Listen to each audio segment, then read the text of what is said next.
Hello friends, कभी कभी हमारे सामने ऐसी परिस्थिति हो जाती है कि जो प्रॉपर्टी, संपत्ति या ज़मीन हमारे नाम की होती है उस पर हमें अपना मालिकाना हक साबित करना पड़ जाता है। मान लीजिए हम जिस घर में रह रहे हैं, जिस ज़मीन के मालिक हैं, जिस फ्लैट के ऑनर हैं, उस पर कभी कोई विवाद हो जाता है और ऐसी परिस्थिति खड़ी हो जाती है कि हमें साबित करना पड़ता है कि हम ही उस प्रॉपर्टी, उस संपत्ति, उस ज़मीन, उस घर के वास्तविक और लीगल मालिक हैं। तो ऐसी स्थिति में उस समय हम यह सोचने लग जाते हैं कि ऐसा कौन सा डॉक्यूमेंट हम प्रस्तुत करें, प्रेजेंट करें, चाहे कोर्ट में या फिर जो भी पंच उस विवाद को सलटाने आए हैं उनके सामने, ऐसा कौन सा डॉक्यूमेंट हम प्रेजेंट करें, प्रस्तुत करें जिससे कि हमारा मालिकाना हक साबित हो सके। दोस्तों, इस वीडियो में हम लोग 5 ऐसे महत्वपूर्ण डॉक्यूमेंट्स की बात करेंगे कि यदि इनमें से आपके पास कोई एक भी डॉक्यूमेंट है तो आप उस प्रॉपर्टी, संपत्ति, ज़मीन पर आप अपना मालिकाना हक साबित कर सकते हैं। और यदि बात कोर्ट की हो, कोर्ट कचहरी मुकदमे की हो, तो उसमें भी आप जीत जाएंगे, आपके पक्ष में ही फैसला सुनाया जाएगा। तो ऐसे कौन से डॉक्यूमेंट हैं जिनका होना ज़रूरी है आपके उस प्रॉपर्टी पर हक के लिए? तो दोस्तों, इस वीडियो में हम लोग विस्तार से उन्हीं विषयों पर बात करेंगे। तो यदि आप लोगों ने अभी तक हमारे चैनल को सब्सक्राइब नहीं किया है तो प्लीज़ सब्सक्राइब कर लीजिए।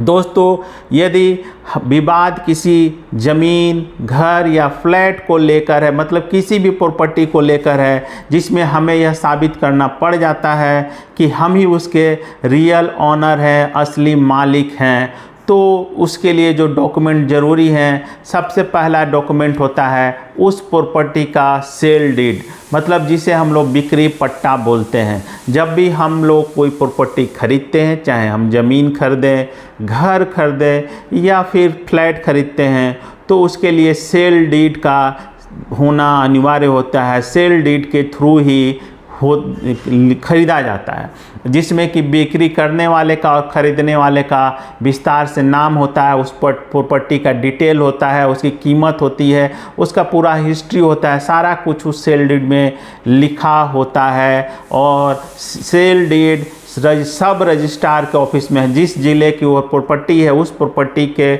उस ज़िले के सब रजिस्ट्रार के यहाँ वो सेल डीड रजिस्टर्ड होती है। तो ऐसे में उस डॉक्यूमेंट को कोई नहीं नकार सकता है। तो यदि कोई विवादित प्रॉपर्टी है और तो उस स्थिति में आप उस सेल डीड को वहाँ प्रेजेंट करके अपना मालिकाना हक साबित कर सकते हैं। सेल डीड, किसी भी प्रॉपर्टी का सेल डीड अपने फेवर में कराने के बाद सबसे पहले उसका दाखिल खारिज कराना चाहिए उस प्रॉपर्टी का, जिसको हम लोग म्यूटेशन बोलते हैं, वो कराना ज़रूरी होता है। म्यूटेशन कराने के बाद ही जो सरकारी दस्तावेज होते हैं, जिसको हम लोग रजिस्टर 2 बोलते हैं, उन सरकारी दस्तावेज में पुराने मालिक का नाम को काट कर आपके नए मालिक का नाम चढ़ाया जाता है। तो इस प्रक्रिया को दाखिल खारिज या फिर म्यूटेशन बोला जाता है। तो वो किसी भी प्रॉपर्टी का सेल डीड रजिस्टर्ड करवाने के बाद सबसे पहले हमें उसका दाखिल खारिज करवाना चाहिए और फिर उसका रेंट रिसिप्ट अपने नाम से ज़रूर कटवाना चाहिए। तो यदि कोई विवादित प्रॉपर्टी है और उसका सेल डीड आपके पास है तो आप ही उसके ऑनर माने जाएंगे। दूसरा एक होता है गिफ्ट डीड। बहुत बार क्या होता है कि हमारे जो रिश्तेदार होते हैं, माँ बाप, भाई बहन या फिर कोई और रिश्तेदार होते हैं, वो हमें कोई प्रॉपर्टी, घर, ज़मीन गिफ्ट देते हैं, तो उसका भी डीड बनता है, जिसको हम लोग गिफ्ट डीड बोलते हैं। ये भी रजिस्टर्ड कराना ज़रूरी है। रजिस्टर्ड नहीं होने की स्थिति में विवाद हो जाता है, तो इसे भी उस ज़िले के सब रजिस्ट्रार के यहाँ रजिस्टर करवा लें। तो रजिस्टर्ड गिफ्ट डीड के द्वारा भी हम अपना ऑनरशिप साबित कर सकते हैं। गिफ्ट डीड होने के बाद भी आपको म्यूटेशन कराना ज़रूरी है, जो मैंने पहले बताया।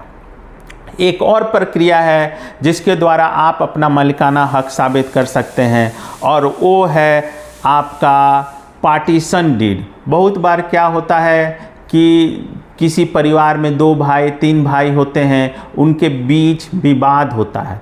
विवाद होने के बाद या तो वो लोग आपस में आपसी सहमति से उस प्रॉपर्टी का बंटवारा करके उसका पार्टीशन डीड बनवा के उसे रजिस्टर्ड करवा लेते हैं, या फिर कोर्ट के माध्यम से भी बहुत बार बंटवारा होता है, पार्टीशन होता है, तो उसका भी रजिस्ट्रेशन करवा लिया जाता है उसकी डीड बनाकर। तो अगर आपके पास कोई पार्टीशन डीड है और जिसमें उस प्रॉपर्टी पर, उस पार्टीशन डीड में उस प्रॉपर्टी पर आपका हक दिया गया है, तो आप इसके द्वारा भी आप उस प्रॉपर्टी पर अपने हक को, अपने कब्जे को साबित कर सकते हैं। इसके अलावा एक और होता है वसीयत डीड, जिसको हम लोग बोलते हैं विल डीड। ऐसा होता है कि हमारे पिताजी या फिर दादाजी या फिर कोई और जो दोस्त हैं या फिर कोई भी रिलेटिव है जो कि हमें किसी कारणवश आत्मीयता के चलते या फिर किसी कारणवश अपनी प्रॉपर्टी हमारे नाम से वसीयत के रूप में छोड़ के जाते हैं, विल कर देते हैं कि जो प्रॉपर्टी मेरे नाम से है मेरे बाद फलाने व्यक्ति की होगी। तो जो यह विल होती है इसे ही हम लोग विल डीड कहते हैं। बहुत बार क्या होता है, यह जो विल होती है या वसीयत होती है वो सादे कागज़ पर लिखी होती है, तो उस स्थिति में बहुत बार विवाद हो जाती है। तो यदि आपके पास भी कोई विल है और आपने रजिस्टर्ड नहीं कराया है तो उसे ज़रूर रजिस्टर्ड कराएं। रजिस्टर्ड करा लेने के बाद सारा विवाद ख़त्म हो जाता है। तो कोशिश करें कि यदि कोई विल है तो उसे रजिस्टर्ड कराएं। तो इस स्थिति में यदि कोई विवाद का प्रॉपर्टी है, ज़मीन है और उसका वसीयतनामा आपके पास है, उसका विल डीड आपके पास है, तो उसके द्वारा भी आप अपना मालिकाना हक साबित कर सकते हैं। एक और तरीका होता है रिलीज़ डीड। रिलीज़ डीड को हम लोग हिंदी में बोलते हैं हक त्याग डीड। मतलब इसमें क्या होता है कि किसी प्रॉपर्टी में मान लीजिए 3 4 5 आदमी बराबर के हकदार हैं, लेकिन वो क्या कर रहा है, कोई एक जो हकदार है, शेयर धारक है, वो अपना हक को छोड़ देता है। तो जब जो व्यक्ति अपना हक छोड़ रहा है उसको लेकर एक रिलीज डीड बनाया जाता है। मान लीजिए कि आपके परिवार में आप लोग 2 भाई और 2 बहनें हैं, तो आम तौर पर जैसा क्या होता है कि बहनों की शादी हो जाती है, वो लोग अपने घर चले जाते हैं, तो जो पैतृक संपत्ति है उसमें सिर्फ भाइयों का हक हो जाता है, जो अमूमन चलता है। कानूनी तो ऐसा नहीं है, लेकिन ऐसा भारत में चल रहा है। तो इस स्थिति में क्या होता है आजकल कि एक डीड बनाया जाता है जिसमें कि दोनों बहनें अपने हक को छोड़ देती है, अपने राइट को छोड़ देती है, और जो प्रॉपर्टी होता है वो सिर्फ 2 भाइयों के बीच ही रह जाती है। तो इस प्रकार का जो डीड बनता है उसे रिलीज डीड या फिर हक त्याग डीड बोलते हैं। तो ऐसे में यदि कोई विवादित प्रॉपर्टी है और जिसका रिलीज डीड है, तो उस रिलीज डीड के द्वारा भी आप उस प्रॉपर्टी पर अपना हक साबित कर सकते हैं, अपना कब्जा साबित कर सकते हैं।